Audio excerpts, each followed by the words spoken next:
Hi, everyone. I'm Pam Bora-Kuller, and I'm General Internal Medicine faculty. I have today two special guests for a mentoring video on addressing equity and inclusion as a mentor. So we'll start with Sonia. Can you say your name and introduce yourself?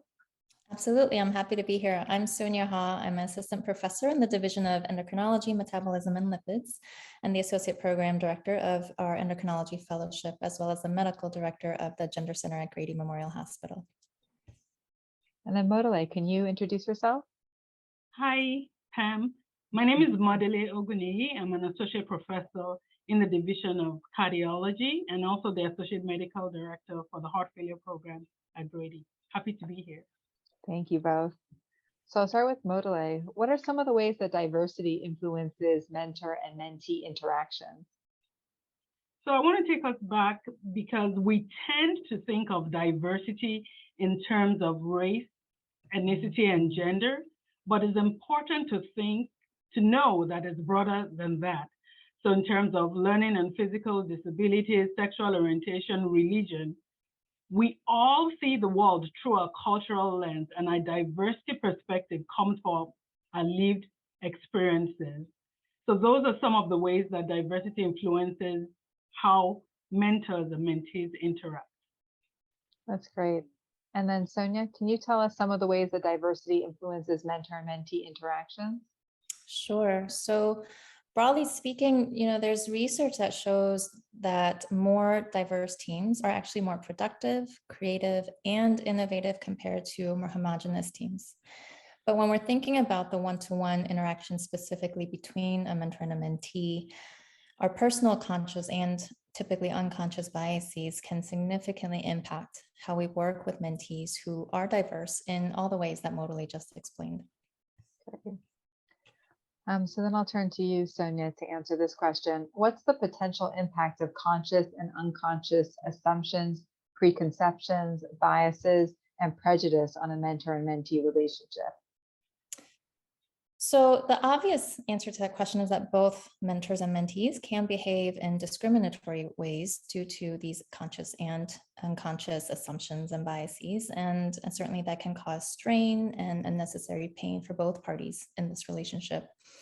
Given the natural power structure of the mentor and mentee relationship, typically we think of the ways in which a mentor's biases can really either cultivate or inhibit the mentee's future growth, job potential, promotions, or leadership roles, etc. But I also think we need to consider how these mentor-mentee relationships that are affected by conscious and unconscious biases can really inculcate a culture in the entire research team or division or even department that such discriminatory behavior as a mentor is normative and okay. And then I think the next question is what do we as bystander mentors or mentees do to respond to that culture, and how do we change it? Yeah. Modele, what do you think are some of the impact of conscious and unconscious assumptions, preconceptions, biases, and prejudices on the mentor and mentee relationship? I think Sonia described this very well, but it's important to realize that we all, both mentees and mentors, carry unconscious assumptions, and this should not be a source for guilt or embarrassment, but we should develop self-awareness and be intentional on how it influences our relationship. Thank you. I think that's a perfect lead into the next question. So I'll ask you to start, Modele. What are 2 to 3 practical things a physician can do to minimize the impact of bias, prejudice, and stereotype in your mentoring relationships?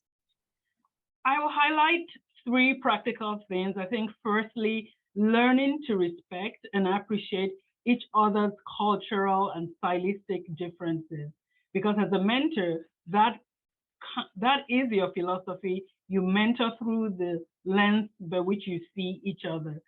The other thing is to be aware of our unconscious assumptions and behaviors, because this influences our interactions, and not only to have that self-awareness, but to intentionally address these biases as we interact with our mentees. And finally, create an inclusive environment where there is a sense of belonging as you interact with your mentee. Great. Sonia, I'll ask you the same question. What are 2 or 3 practical things that a physician can do to minimize the impact of bias, prejudice, and stereotype in your mentoring relationships? So I'm going to underscore a few of the same things that Modele mentioned, but I do think the first and most important step is to recognize and be aware of our own unconscious biases and attitudes.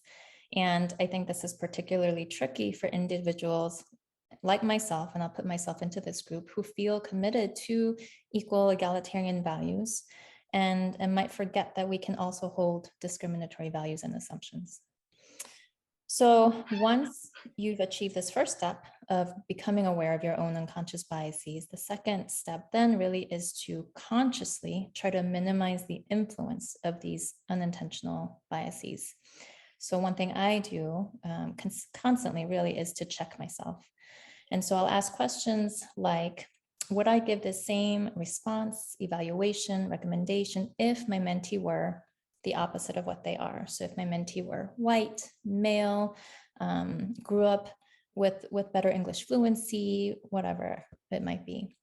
And then secondly, do I have all the objective information I need to make an appropriate evaluation about my mentee's productivity, for example? And so am I just assuming a lot of things based on some of the objective information I know? And I'll give the example of, having a mentee who is a single mom and maybe not as productive on their manuscript as I want them to be. And I might assume, oh, it's because they're a single mom and they have other responsibilities, but perhaps it's actually because they need more guidance from me to work to get further along on their manuscript, right? And so really creating a space to think about all the objective information that you have.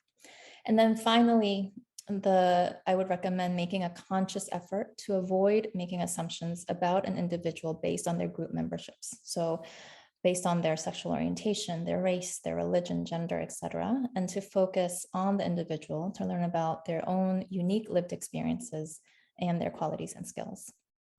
These are all great tips. Thank you both.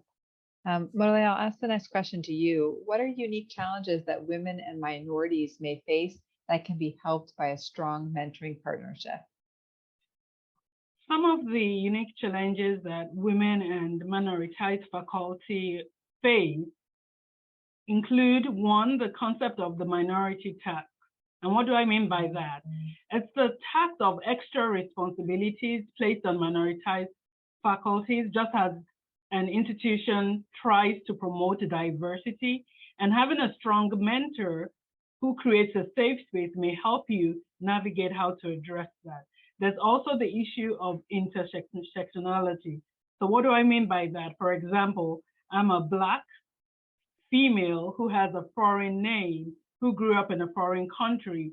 And though I was born in this country, I still face the gender discrimination and exclusive behavior from other population groups. Another unique challenge women and minorities face include lack of mentoring opportunities and really learning how to navigate gender-specific obstacles to career advancement. We can also talk about how to navigate the work-life balance, which I think is not really exclusive to women and minorities, but they face a magnificent burden when we think about navigating this gender-specific obstacle to career advancement. Thank you. Sonia, anything you want to add? What were unique challenges that women and minorities may face that can be helped by a strong mentoring partnership? Yeah, I think Modele covered a lot of it. So I'll just add that I think over the past many years, there's been an increased abundance of research and transparency that shows that women and minorities, and especially women who are minorities, are overlooked in leadership roles and committee representation, not only in medicine, but also in broader academic institutions and corporations as well. So for mentors who are at these tables that make decisions, they can help by promoting and advocating for women and minority faculty for leadership roles, for different opportunities to support a more inclusive environment and community. Great. So this is our last question. Sonia, I'll have you start. Is there anything that you have changed about the way you mentor to improve equity and inclusion in your team? I've certainly evolved the way I mentor over the past 7 to 8 years that I've been on faculty here. I think the biggest way in which I have changed is to make a more conscious effort to create what I call a psychologically safe environment for my mentees, with the intention that they feel comfortable and open to share their ideas without being worried about being judged or having negative reactions from me or anyone else. And so in group settings, additionally, I'll make sure that everyone gets the opportunity to voice their opinions and be heard. And that comes from my own lived experience, where I was always the shy kid growing up and never raised my hand, but didn't mean I didn't have good ideas. I just was really scared to share them. And so when in group settings and I'm facilitating, I'll make sure that people who haven't spoken up are given intentionally the opportunity to answer and add to the wealth of ideas that can only improve our overall intellectual growth. Right. And then Modele, is there anything that you've changed about the way that you mentor to improve equity and inclusion in your team? I think Sonia covered it very well. Allowing diversity of perspective is a very essential part of the mentoring process.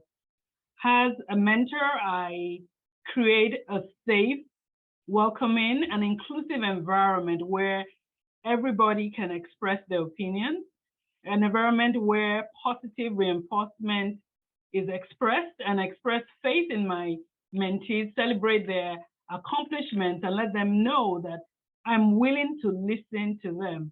One thing I've learned as I walk this mentoring journey is also to work on self-improvement. So I'm constantly looking for ways to improve as a mentor.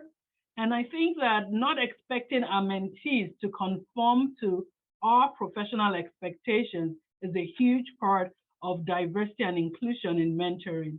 I'll end by this famous quote by diversity and inclusion expert Verna Myers. She put it well when she said, "Diversity is being asked to the party, inclusion is being asked to dance." So creating not only a diverse mentoring team, but an inclusive and psychological safe environment, like Sonia said, will benefit mentees and mentors as we explore this relationship. Thank you both for giving us your time and your perspectives. It was really helpful to hear your practical tips about equity and inclusion. Thank you.